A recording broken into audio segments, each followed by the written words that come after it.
1. Perkenalkan, saya Lufika Andriawati dari 12 Ormasi. Sejarah singkat tentang pemberontakan PKI Madiun 1948 merupakan salah satu pemberontakan di awal kemerdekaan yang disebabkan oleh faktor ideologi.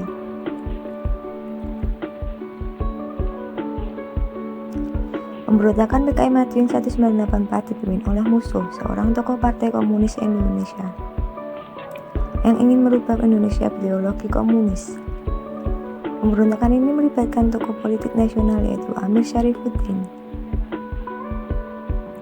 Pemberontakan PKI Madiun terjadi disebabkan oleh beberapa faktor yaitu: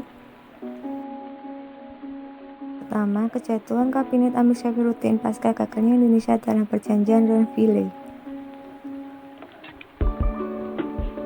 Perjanjian ini dianggap terlalu menguntungkan Belanda karena wilayah Indonesia menjadi semakin sempit. Amir Syarifuddin yang kecewa atas penurutannya mengambil sikap oposisi terhadap kabinet Hatta. Ia kemudian mendirikan FDR, Front Demokrasi Rakyat. FDR merupakan gabungan massa dari PSI, Partai Buruh Indonesia, SOPSI, Barisan Tani Indonesia, Pesindo, dan PKI. Penyebab yang kedua, kedatangan musuh dari Uni Soviet. 10 Agustus 1984. Musuh sendiri adalah tokoh PKI yang pada 1926 melarikan diri ke luar negeri. Setelah PKI gagal melakukan pemberontakan terhadap pemerintah Hindia Belanda.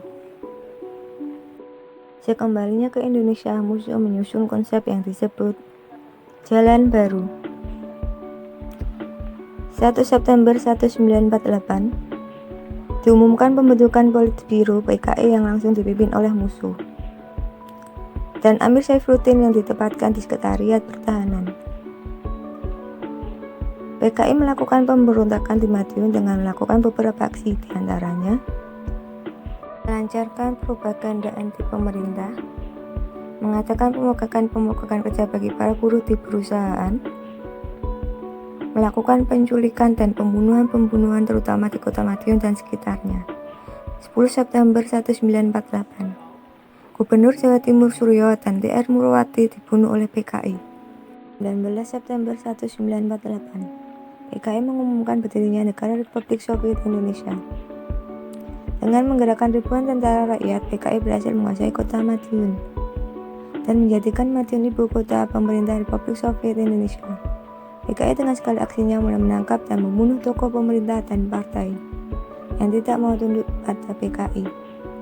Dalam waktu singkat, PKI berhasil menguasai beberapa kota di Jawa Timur dan Jawa Tengah, seperti Sarangan, Ngawi, Ponorogo, Rembag, dan Purwodadi.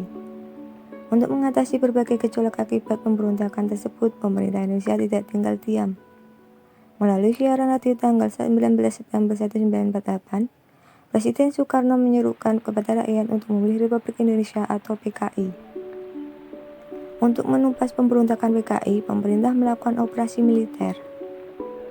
Dipimpin oleh Kabinet Gatot Subroto, Gubernur Militer Wilayah Jawa Tengah, dan Kolonel Sukono selaku Gubernur Militer Wilayah Jawa Timur. Gerakan operasi militer yang dilancarkan oleh pemerintah Indonesia berjalan sangat singkat. 12 hari setelah pemberontakan, Madiun dapat dikuasai kembali. Tepatnya 30 September 1948. Setelah terdesak dan kalah di beberapa tempat, musuh sendiri akhirnya tertembak mati dalam sebuah pengepungan yang dilakukan oleh TNI.